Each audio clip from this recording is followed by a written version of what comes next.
Testing, testing. 1, 2, 3. I'm not sure this mic exactly works, but you know what? For the aesthetic, we'll go with it. So, let's talk the Goldfinch.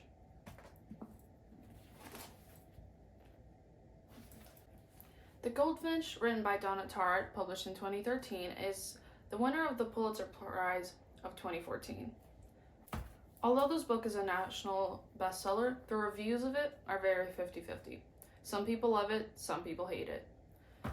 Most of the readers' complaints, and the ones that really hated it have a lot to say, are that the book is one, too long, drags on, and is too Dickensian. But the biggest one of all is that Theo Decker, the main character of the story, is a whiny and unsympathetic main character.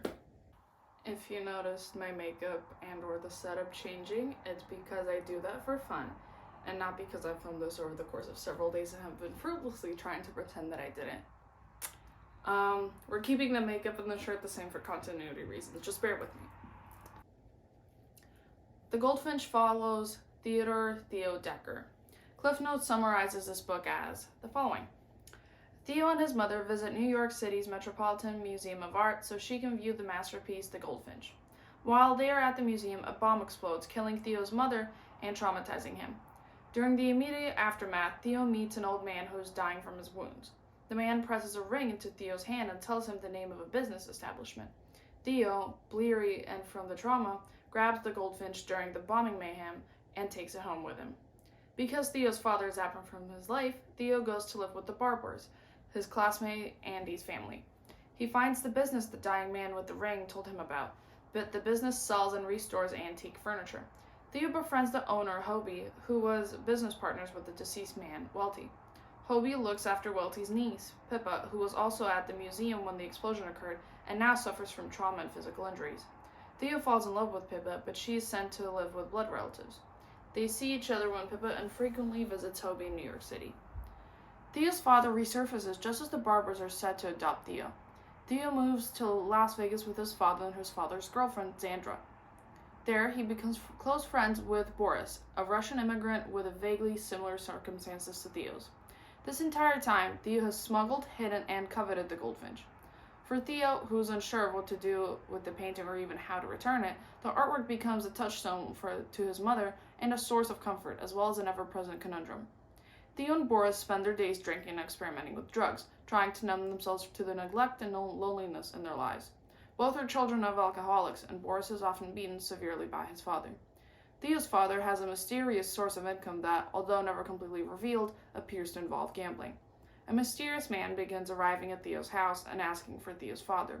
Soon after, Theo's father demands that Theo call his mother's lawyer to ask that a large sum of money from Theo's trust fund be transferred into Theo's Las Vegas financial account. Unaware that a trust fund was set up for him, Theo obeys, but the lawyer denies Theo's request. Shortly after, Theo's father is killed in a car accident, which may or may not have been intentional. Realizing that he is alone in the world and fearing placement in foster care, Theo steals money and drugs from Xandra, takes her neglected dog, and boards a bus to New York City. He wanders the city streets and eventually arrives at Hobie's doorstep. Hobie takes him in willingly. Theo learns the antiques trade and eventually becomes a business partner, all the while functioning as a drug addict.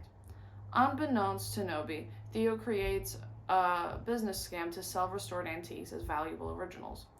The painting remains in Theo's possession, carefully sealed in layers of material and duct tape that Theo never unwraps.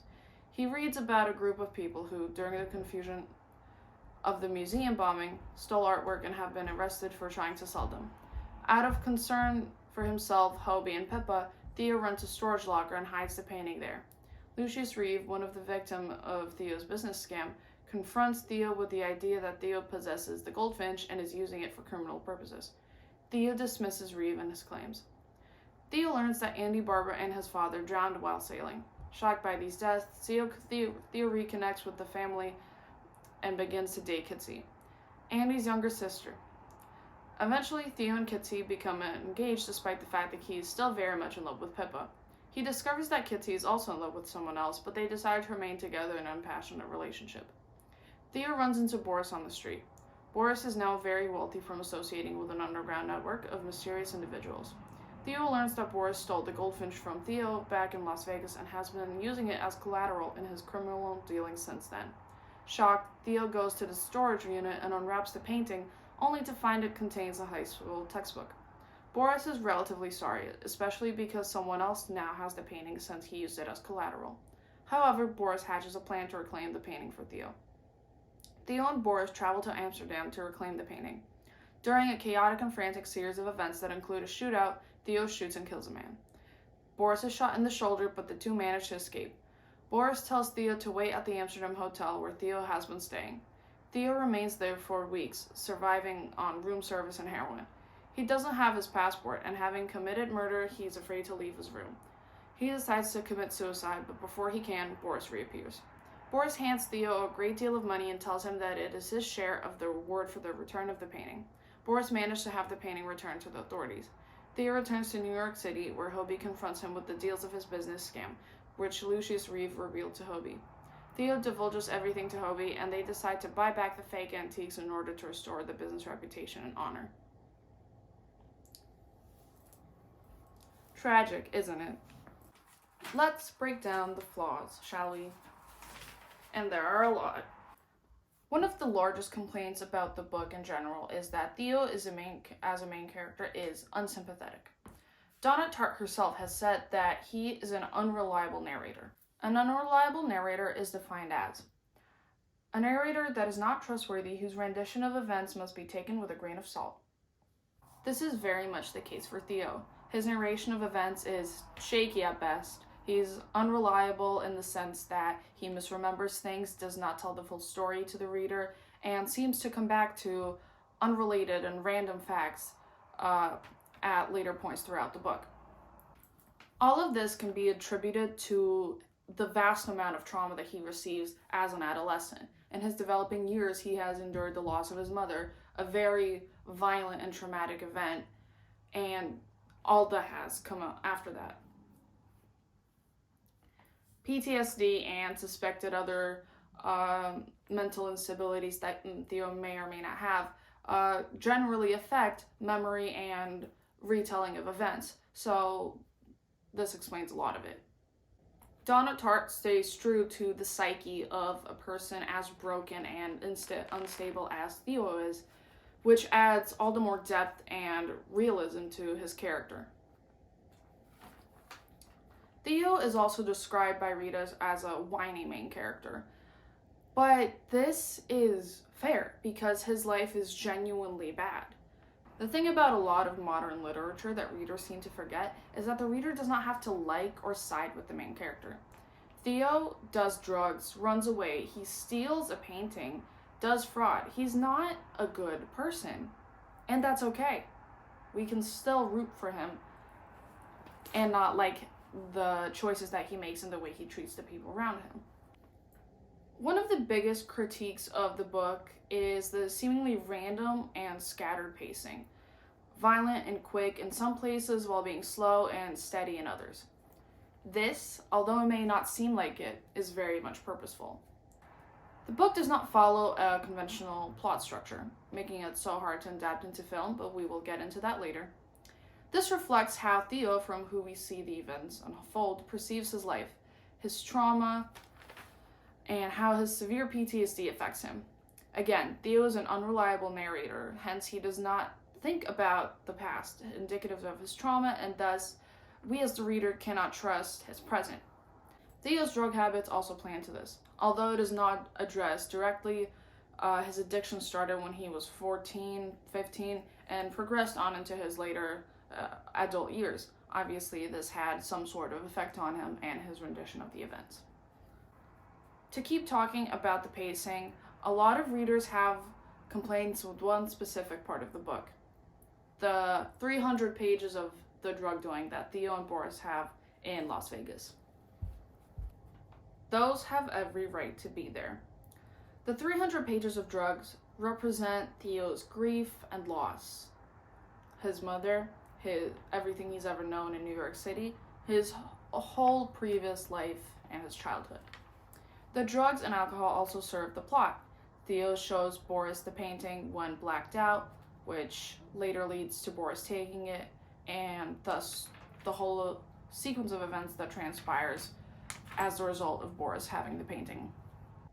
The Vegas plotline also serves to highlight Theo's main issues, abandonment being the biggest one, shown through Boris's love interest, Kotku, by which Theo feels threatened and left out after Boris finds solace in her instead of him.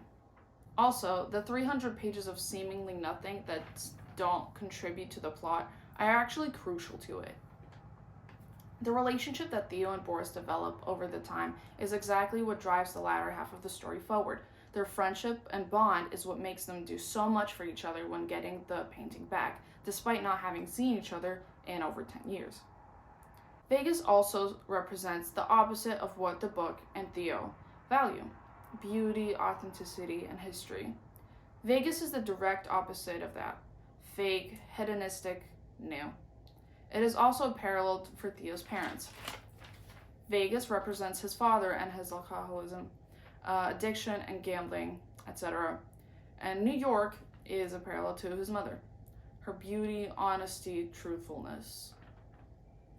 All that Theo loves and believes in.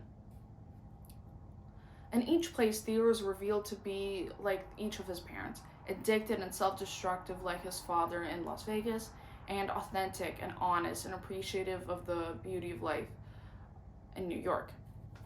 The two cities that the book mainly takes place in are also parallels to the masculine world versus the feminine world. For example, New York centers around Theo's mother, Mrs. Barber, Pippa, and Kitsy, whereas Vegas is more focused on Theo's father, Boris's father. The tie is very clear. These feminine versus masculine energies are very subtle, but do serve to outline the plot, which is widely considered to be jumbled. But as we can see, everything aligns. In 2019, The Goldfinch was adapted into a film directed by John Crowley. It spanned 2.5 hours and received a miserable 25% on Rotten Tomatoes. Let's talk about it. The Goldfinch received some very low reviews. To quote, "While they probably did a decent job adapting it, the characters and their relationships merely felt hollow and untransactional. I find that the film fails to captivate in a way that's unique or charming," says Ashley Hajimirsadehi. Okay. Ashley, I'm so sorry. Let's break down the flaws of this movie. The original story spans decades. In a chronological order, it is way too long to be able to fit in the 2.5 hour-ish movie. In my opinion, it would be way better as a miniseries, with each chapter turned into an episode, offering it way more time to delve deep into the themes of this book. There is also not much action in the entire film, except for the very end. And while, yes, the book is also not filled with action activity despite its length, not all books will be just as good in movie form. The novel spends pages going over Theo's inner monologue, his own personal thoughts on his life and the world around him. Not much of that was translated on screen. And unless you want to bore your viewers by inserting minutes upon minutes of just ongoing monologue, it's hard to do. The movie also has some objectively bad pacing. It's choppy and hard to follow, and if you hadn't read the book before watching the movie, you would be pretty confused. But back to the first flaw. The original story and how well they adapted it and how true to the original the movie was. The film fully omitted some parts of it. For example, Theo's college experience upon his return to New York City, when he gets back to Hobie, that kind of thing. Which by itself is not objectively bad. How obnoxious and pretentious would it be to assume that any derivative of an original piece of work, an artwork, is automatically worse off for having not been the first to come to creation. Lots of movies are celebrated widely having been based off of books, whereas the book has kind of gone into the backlight. That is not a bad thing, but in this case, the differences are quite striking. To dilute some of the misery the poor viewer has experienced upon watching this film, let's talk about the cons of this movie.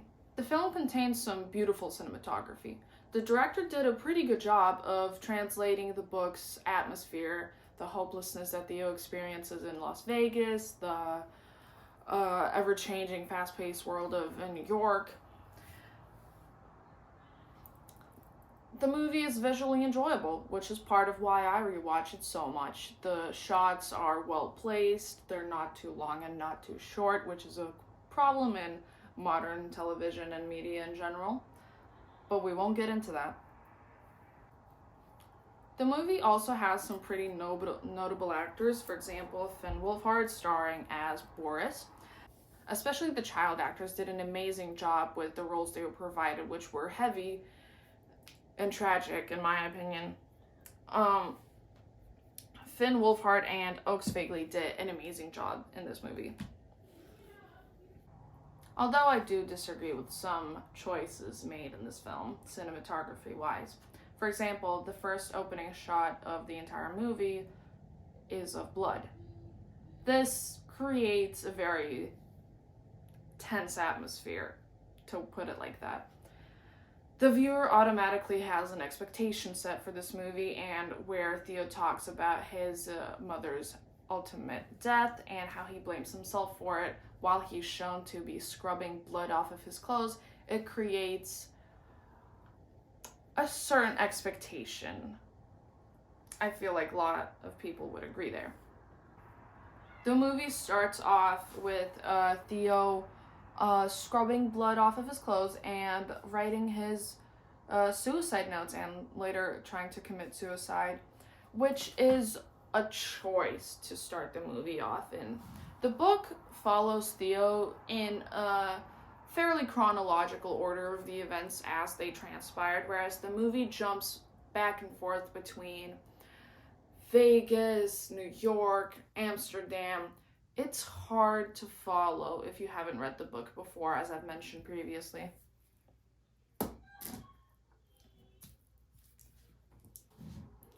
Another questionable choice that I'm not sure many would have gone through with in this film is the lack of narration from younger Theo.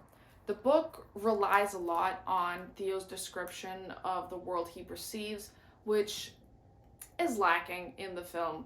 We get a sort of depressing inner monologue from Ansel Elgort as older Theo, which provides some insight into his inner world, but not enough for us to follow Theo's motives, to really track his values and his character in the film.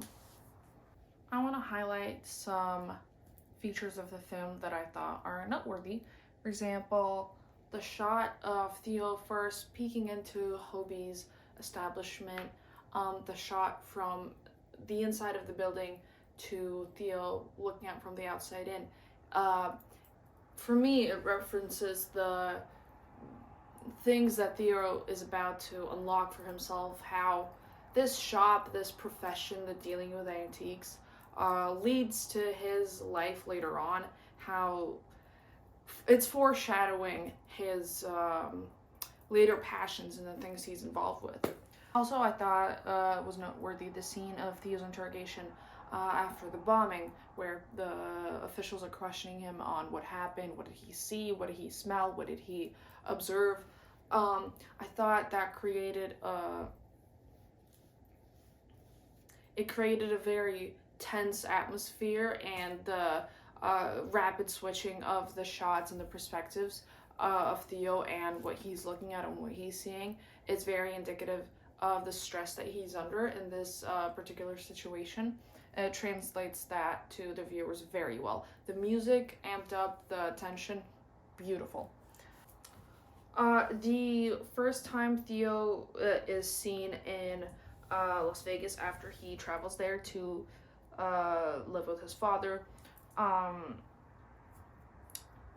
at the 40-minute mark, We get a sequence of him first taking in Las Vegas and all that it has to offer, which is not much, to be fair, but it is shot very um, atmospherically. The director obviously had the visuals described by Donna Tartt in mind when shooting that. It translates very well what Theo is experiencing right there, as basically as he was just ripped away from everything he knows. This is the first thing he sees, the barren stretches of desert and the unoccupied rows of cookie cutter houses.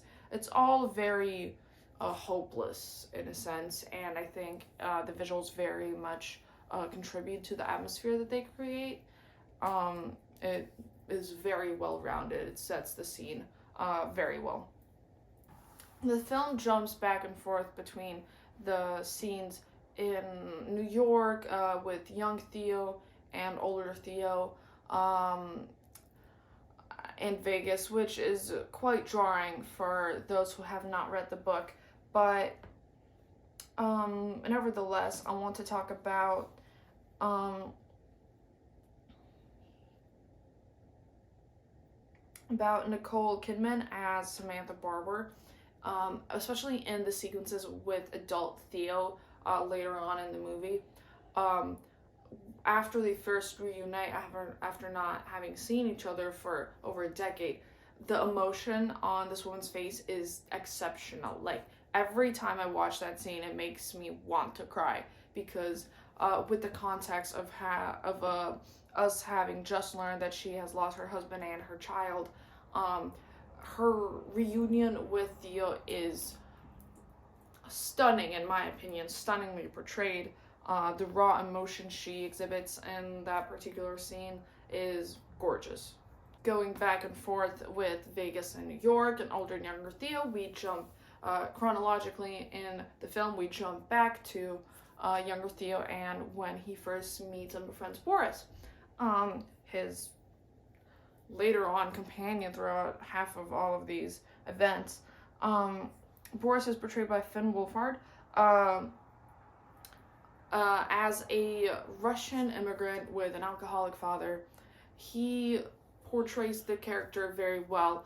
Although I do have to add a personal note, his Russian accent, although passable, is not quite there. His consonants are not rolling the way they're supposed to be. If the directors were going for an authentic sounding Russian accent while speaking English. But to be fair, Boris is not exclusively Russian. He has traveled all over the world and has mentioned Switzerland, Alaska, Australia, Ukraine. All of those combined could have created that interesting, unique accent that Finn Wolfhard portrays the character with, which I thought was an interesting choice if it was done intentionally.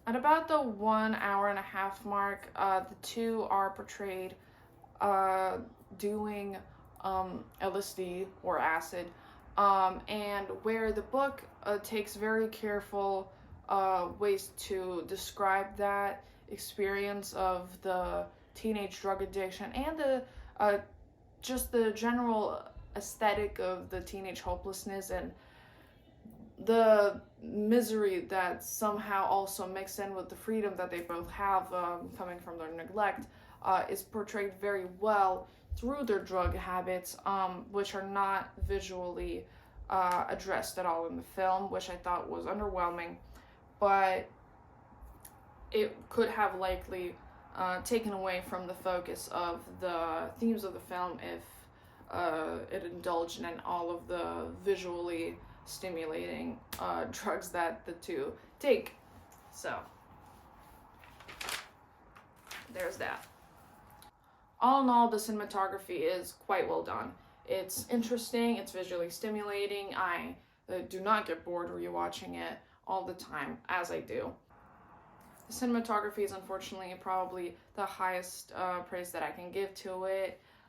Coming from such a marvelous, gorgeous novel that The Goldfinch by Donna Tartt is, the movie is underwhelming, and had I had any say in it, I would do a remake of it in a mini-series or even perhaps a show format, which I think would serve to highlight the themes and the general aesthetic of the book a lot better. The themes of the Goldfinch can be summed up pretty easily in 2 words: value and beauty, and how those 2 things relate to real life and art. Ultimately, the story of the Goldfinch is one about value, beauty, and how those 2 things tie together in real life. The Goldfinch is a priceless masterpiece, of very high value. All of this comes from its beauty, which is undeniable. Even after not looking at the painting for years, because for Theo, the painting also has value as a tie to his mother, the pain of losing her, the trauma of everything that followed. It is his own permanent object, unchanging in a very fast-paced, ever-changing world and society that he lives in. But does something that derives its value from being perceived have any real value when sealed away? To Theo, the textbook is unknowingly the holder of the value that he places on it, and while it is mistakenly misdirected, is that not further proof that intrinsic value is completely dependent on the value that we, as the perceiving party, give it? The only thing that means is that intrinsic value as a concept doesn't exist. It's not real. Like money, it's dependent on the illusion that we have to keep up for ourselves that this scrap of something, anything, has any real power over us. It's all molecules, atoms. We're living in a simulation. I'm in your walls. This microphone is fake, and my words only ever have any real power over you because you're listening to what I'm saying. I used to think that art is whatever you could convince me well enough that it could or couldn't be. But that applies more to the conversation of modern and contemporary art and what it is and isn't, rather than this. In this context, in the face of pure essentialism being the only thing that's fueling my thought process as I sink deeper and deeper into the depths of my insanity, art is what happens when the object interacts with the subject. It's the experience, the emotions, negative or positive, or lack thereof, that happen as a result of the interaction. That's what makes the art. That's what it is.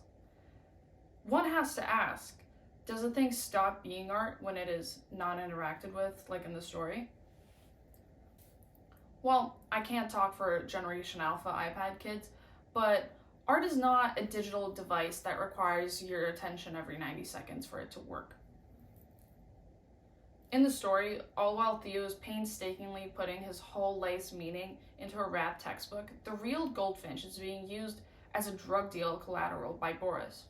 Even here, in the criminal world, the painting holds the value that people give it, be it in dollars, euros, the amount of cocaine, whatever it may be. All of these people are placing so much weight, the meaning of their whole lives behind this painting, solely because of its beauty. Once you dissect the themes of value in this book, really what's left is beauty changes the fabric of reality. So, I hope you enjoyed my little analysis of my favorite book and my all-time obsession, and I hope you enjoyed it as much as I enjoy rereading and rewatching it. I am so tired. Bye.